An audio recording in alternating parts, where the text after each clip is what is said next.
మీరు ఎలాంటి బిజినెస్ చేస్తున్నా ఏఐ టూల్స్ ద్వారా మీ బిజినెస్ ని డబుల్ చేసుకోవచ్చు. జస్ట్ 49 రూపీస్కే ఏఐ టూల్.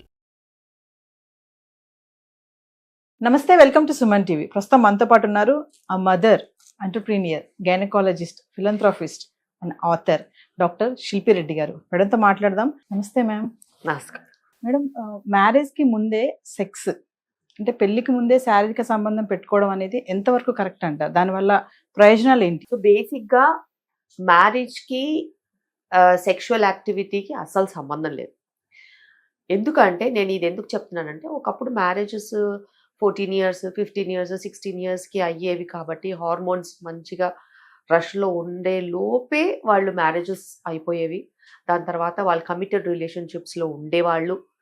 అలా ఒక కమిటెడ్ రిలేషన్షిప్స్లో కంటిన్యూ అయిపోయేవాళ్ళు. కానీ ఇప్పుడున్న పరిస్థితిలో మ్యారేజెస్ సుమారుగా ఇప్పుడు 30 ఏళ్ళు దాటి చేసుకుంటున్నారు. సో అలాంటప్పుడు వాళ్ళకి ఇప్పుడు సోషల్ మీడియా ఎక్స్పోజరే కానీ, లేకపోతే రకరకాలుగా సోర్సెస్ నుంచి సెక్షువల్ యాక్టివిటీ గురించి వాళ్ళకి మాట్లాడగలిగేలాగా, దాని తర్వాత వాళ్ళు ఎక్స్ప్రెస్ చేయగలిగేలాగా వాళ్ళకి అవగాహన కూడా ఉంది. సో అలాగే 20-25 ఇయర్స్ దాటిన తర్వాత వాళ్ళు కొన్ని రకాల కమిటెడ్ రిలేషన్షిప్స్లో వాళ్ళకు అనుకున్న విధంగా వాళ్ళు ఎంటర్ అయిపోతున్నారు. సో అలాంటప్పుడు సెల్ఫ్ రెగ్యులేటరీగా, అంటే వాళ్ళకున్న నార్మల్ విలువలను బట్టి, వాళ్ళకున్న ఆలోచనలు బట్టి, వాళ్ళకున్న అవగాహన బట్టి ఎవరు డిసిషన్ వాళ్ళు తీసుకుంటున్నారు. అది మగవాళ్ళైనా కూడా, ఆడవాళ్ళైనా కూడా. సో అలాంటప్పుడు వాళ్ళకి వాళ్ళ ఏజ్ అనుగుణంగా వాళ్ళకి అనిపించినవి వాళ్ళు చేస్తున్నారు. వీటిల్లో డెఫినెట్గా మైనస్లు ఉంటాయి, ప్లస్లు ఉంటాయి, మాట్లాడుకోలేని సమస్యలు ఉంటాయి. అయితే ఏదైతేనేమి ఇప్పుడు ఉన్న పరిస్థితుల్లో ఉమెన్ ఎంపవర్మెంట్ అని మనం మాట్లాడుతున్నాం. అంటే ప్రతి స్త్రీకి వాళ్ళకి మంచి అవగాహన ఉండేలాగా ఎడ్యుకేషన్ అయితేనేమి, సపోర్ట్ అయితేనేమి, ఫ్యామిలీ సపోర్ట్ అయితేనేమి, వర్క్ కల్చర్ అయితేనేమి, అన్నీ అందరికీ అందుబాటులో ఉన్నాయి. అలా అందుబాటులో ఉన్నప్పుడు వాళ్ళకి ఉన్న ఫెసిలిటీస్ని బట్టి, వాళ్ళకు ఉన్న సోర్సెస్ని బట్టి డెసిషన్ మేకింగ్ ఎప్పుడైనా కానీ ఉమెన్ చేతిలోనే ఉంటుంది. అలాగే ఆ స్థాయిలో ఉన్న ఉమెన్తో కలిసి ఉండే మెన్లో కూడా ఉంటుంది. సో అది వాళ్ళు మాట్లాడుకుని వాళ్ళ పర్సనల్ స్పేస్లో డెసిషన్స్ తీసుకుంటారు. అలాంటి డెసిషన్స్ మీద డాక్టర్స్కి కానీ, పేరెంట్స్కి కానీ, ఫ్రెండ్స్కి కానీ, ఇన్ఫ్లుయెన్సర్స్కి కానీ ఎటువంటి హోల్డ్ ఉండదు. సో మనం యాజ్ అ డాక్టర్ నేనేం చెప్పగలుగుతాను? యాజ్ అ డాక్టర్ నేను ఏం చెప్పగలుగుతానంటే, ఎప్పుడైనా కానీ ఒక కమిటెడ్ రిలేషన్షిప్లో ఉన్నప్పుడు సింగిల్ పార్ట్నర్ ఆల్వేస్ బెటర్. అలా సింగిల్ పార్ట్నర్ కమిటెడ్ రిలేషన్షిప్లో ఉన్నప్పుడు మీరు మీ వ్యూస్ ఎక్స్ప్రెస్ చేయగలగాలి ఆ పార్ట్నర్కి. సో మీరు ఖచ్చితంగా ఎక్స్ప్రెస్ చేసి మీరు ఒక మంచి కమిటెడ్ రిలేషన్షిప్స్లో వెళ్ళినప్పుడు అటు ఇటు అనేది ఇంక మళ్ళీ ఉండదు. అదేవిధంగా ఎప్పుడైనా కూడా యాజ్ అ డాక్టర్ నేను ఏం చెప్తానంటే, you should always use some kind of protection. ఎందుకు అంటారా? ఖచ్చితంగా ప్రొటెక్షన్ యూజ్ చేయడం మూలాన మనకి sexually transmitted diseases Rao. And ఖచ్చితంగా 100% కంటిన్యూస్గా కన్సిస్టెంట్గా మనం ప్రొటెక్షన్ అనేది యూజ్ చేయాలి. అప్పుడప్పుడు యూజ్ చేసి అప్పుడప్పుడు యూజ్ చేయకపోతే మన దాంట్లో బెనిఫిట్ ఉండదు. ఇప్పుడున్న పరిస్థితుల్లో చాలా రకాల సెక్షువల్ ట్రాన్స్మిటెడ్ డిసీజెస్ ఉన్నాయి కాబట్టి యాజ్ అ డాక్టర్ నేను ఖచ్చితంగా ప్రొటెక్షన్ గురించి చెప్తాను. అండ్ ఆ తర్వాత హై రిస్క్ బిహేవియర్లో ఉన్న వాళ్ళకి మానసిక సమస్యలు ఉంటే ఖచ్చితంగా మనము మంచి సైకాలజిస్ట్ అన్నా, సైకియాట్రిస్ట్ దగ్గరికైనా హెల్ప్ కోసం వెళ్ళాలి. ఎందుకంటే వాళ్ళ ప్రవర్తన అనేది వాళ్ళ మానసిక స్థితిని బట్టి ఉంటుంది. మల్టిపుల్ పార్ట్నర్స్ని మెయింటైన్ చేస్తే మట్టుకు it is some kind of disorder అని అనుకోవాలి. ఎందుకంటే వాళ్ళు స్థిమితంగా లేరని అర్థం. అలాంటి ఏదన్నా ప్రాబ్లమ్స్ ఉంటే వాళ్ళు మంచి సైకాలజిస్ట్ అన్నా, మంచి కౌన్సిలర్ అన్నా, లేకపోతే మంచి సైకియాట్రిస్ట్ దగ్గరికైనా వెళ్తే వాళ్ళ ఇష్యూస్ ఏమన్నా ఉంటే వాళ్ళు సాల్వ్ చేసుకోగలగాలి. ఎందుకంటే మానసిక సమస్యలు ఏదైనా ఉంటే దాని ప్రకారంగానే మన శరీరం అనేది మనకి డైరెక్షన్స్ చూపిస్తూ ఉంటుంది. మనం శరీరాన్ని ఆపలేము, కానీ ఖచ్చితంగా అది ఏదైనా హార్మోనల్ ఇంబ్యాలెన్స్ ఉండి థాట్ బ్యాలెన్స్ లేకపోతే మటుకు ఖచ్చితంగా చేసుకో. చాలా మంది అమ్మాయిలు మేడం భయపడుతున్నారు పెళ్లి చేసుకోవడానికి, అంటే ఈ రిలేషన్ లోకి వెళ్ళడానికి భయపడుతున్నారు. అలాంటి వాళ్ళకి ఏం చెప్తారు మీరు? డెఫినెట్ గా మ్యారేజ్ అనేది ఒక కమిట్మెంట్.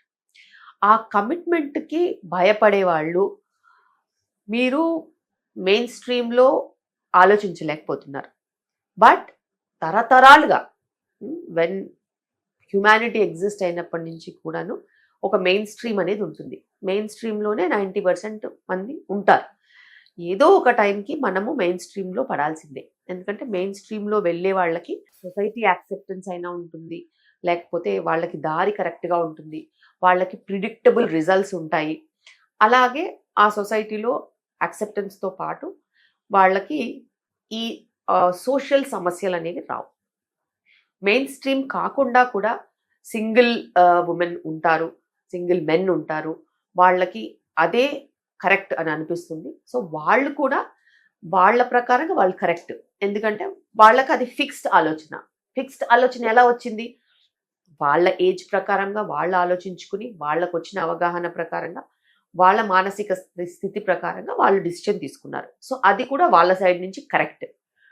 ప్రాబ్లం ఎక్కడ వస్తుందంటే కమిట్మెంట్కి భయపడిన వాళ్ళు 35-40 ఇయర్స్కి అప్పుడు ఎవరైనా నచ్చి, అప్పుడు నేను మ్యారేజ్ చేసుకుని, అప్పుడు పిల్లల్ని కనాలని, అప్పుడు ఫర్టిలిటీ సెంటర్స్కి వెళ్తే ఆ నెక్స్ట్ ప్రోజని సంగతి ఏంటి? మరి ఎన్నో ప్రాబ్లమ్స్ ఉంటాయి, ఏజ్ రిలేటెడ్ ప్రాబ్లమ్స్ ఉంటాయి. అలాగే ఏజ్ రిలేటెడ్ ప్రాబ్లమ్స్ ఉన్నప్పుడు మనం దాన్ని ఫేస్ చేయగలగాలి. ఆ రోజు నేను అది చేసి ఉండాల్సిందని అనుకుంటే టైం వెనక్కి వెళ్ళదు. సో మెయిన్ స్ట్రీమ్గా ఆలోచిస్తారా, మీరు మీ ఆలోచనలకు అనుగుణంగా మీరు ఆలోచిస్తారా అనేది మీరు ఖచ్చితంగా ముందే ఆలోచించుకుని పెట్టాలి. ఎందుకంటే మీ కొలీగ్స్ అందరూ పిల్లలతోని, వాళ్ళ హస్బెండ్స్తోని, దాని తర్వాత అలా తిరుగుతూ ఉంటే మీ మనసు చలించిందనుకోండి, అప్పుడు మీరు ఏం చేయలేరు. బేసిక్గా చేయాలనుకున్నా కూడా you will be quite late. So అంత స్ట్రాంగ్గా మీరు డెసిషన్ తీసుకుంటే మీరు తీసుకోవచ్చు. కానీ అంత స్ట్రాంగ్గా డిసిషన్స్ ఈ మధ్య కాలంలో తీసుకోలేకపోతున్నారు.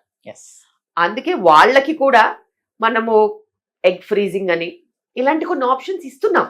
సో మీరు పార్ట్నర్ని డిసైడ్ చేసుకోలేకపోతే అట్లీస్ట్ క్వాలిటీ ఆఫ్ ఎగ్ అయినా మంచిగా ఉంటుంది. రేపే పిల్లలు కావాలనుకున్నా కూడా మీరు హెల్త్ మెయింటైన్ చేసుకోగలుగుతారు. ఏజ్ని మెయింటైన్ చేయలేం కదా. సో మీరు మీ హెల్త్ని మెయింటైన్ చేసుకుంటూ ఎగ్స్ని ఫ్రీజ్ చేసుకుని పెట్టుకుంటే ఆ ఎగ్ ఫ్రీజింగ్ వల్ల మీకు 25 ఇయర్స్ ఉన్నప్పుడు ఎగ్ ఫ్రీజ్ చేశారనుకోండి, 25 ఇయర్స్ ఏజ్ ఉన్న ఎగ్స్ ఉంటాయి కాబట్టి మంచి క్వాలిటీ ప్రోజని వచ్చే ఛాన్స్ ఉంటుంది. ఇది ఎగ్ ఫ్రీజింగ్కే కాదు, సిమెన్ ఫ్రీజింగ్ కూడా బాగా పనిచేస్తుంది. సిమెన్ కూడా అట్లీస్ట్ ఒక 10 శాంపిల్స్ మనం ఫ్రీజ్ చేసుకుని పెట్టుకుంటే మీకు లోవర్ ఏజ్ ఉన్న క్వాలిటీ అనేది ఉండే అవకాశం ఎక్కువగా ఉంటుంది. ఎందుకంటే ఇప్పుడు ఏజే కాదు, చాలా మట్టుకు ఎన్వైరన్మెంటల్ ఇన్ఫ్లుయెన్సెస్, బయట పొల్యూషన్ అయితేనేమి, తినే ఫుడ్ అయితేనేమి, నిద్ర లేకపోవడము, కాంపిటీషన్, హై రేసింగ్ కల్చర్, ఆ కాంపిటీషన్లో పడి చాలా స్ట్రెస్ఫుల్ లైఫ్స్, ఇవన్నీ కూడా ఎగ్ క్వాలిటీ, స్పర్మ్ క్వాలిటీని విపరీతంగా డ్యామేజ్ చేస్తున్నాయి. డ్యామేజ్ చేసినప్పుడు మీకు బ్యాకప్ అనేది ఉండాలి కదా. మీ చదువు మీకు ఈ బ్యాకప్ విలువల్ని ఇవ్వాలి. ఇస్తేనే మీరు యాక్చువల్గా సొసైటీలో కరెక్ట్ అవగాహనతో ఉన్నట్టు. అడ్డి మరి గుడ్డిగా బతకాలంటే చాలా కష్టం. రేపు మీరు బొక్కబోర్లా పడితే ఎవ్వరూ రారు, కనీసం మీకు అయ్యో అని చెప్పడానికి కూడా ఎవరు రారు. పెళ్లికి ముందే లవర్స్ సెక్స్ చేయడంపై మీ అభిప్రాయం ఏంటి? మనము పెళ్లి అనేది ఒక వ్యవస్థ. ఆ వ్యవస్థ కోసము ముందుకెళ్ళే వాళ్ళు ఉంటారు. వాళ్ళు ఇలాంటి తప్పులు చేయరే. ఆ వ్యవస్థని నమ్మని వాళ్ళు, లేకపోతే ఇంకో మనిషి మీద నమ్మకం పెట్టుకున్న వాళ్ళు, మాకు ఖచ్చితంగా ఫ్యూచర్ ఉంటుంది అని నమ్మిన వాళ్ళే వాళ్ళు సెక్షువల్ లైఫ్కి ఎస్ అని చెప్తారు. మరి అలా అనుకున్నప్పుడు వాళ్ళ నమ్మకం అది. అండ్ బ్లైండ్గా మల్టిపుల్ పార్ట్నర్స్ అనేది ఎవరికీ సేఫ్ కాదు. అటు ఫిజికలీ సేఫ్ కాదు, మెంటలీ సేఫ్ కాదు, హెల్త్ వైజ్గా కూడా సేఫ్ కాదు. సో కమిటెడ్ రిలేషన్షిప్స్ని మనము ఖచ్చితంగా ఆమోదించాలి. ఎందుకంటే అది వాళ్ళ పర్సనల్ స్పేస్. పర్సనల్ స్పేస్లో కనీసం పేరెంట్స్ని కూడా రానివ్వట్లేదు. యాజ్ డాక్టర్స్ మేము వస్తాం, ఎందుకంటే కొన్ని యాక్సిడెంట్స్ జరుగుతూ ఉంటాయి, మా దగ్గరికి వస్తారు, రిపోర్ట్ చేస్తారు, మంచి చెడు మేము చెప్తాము, వాళ్ళకి అర్థమవుతుంది, పెయిన్ఫుల్ సిచ్యువేషన్స్ని డీల్ చేస్తారు కాబట్టి. కానీ వాళ్ళ స్పేస్లోకి ఎవరిని అలౌ చేయరు.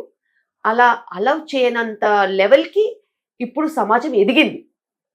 థ్యాంక్స్ టు ఎడ్యుకేషన్ అంటారా, ఎంప్లాయ్మెంట్ అంటారా, ఇప్పుడు రూరల్లో కూడా చాలా ఎక్కువగా ఇలాంటివన్నీ చూస్తున్నాం.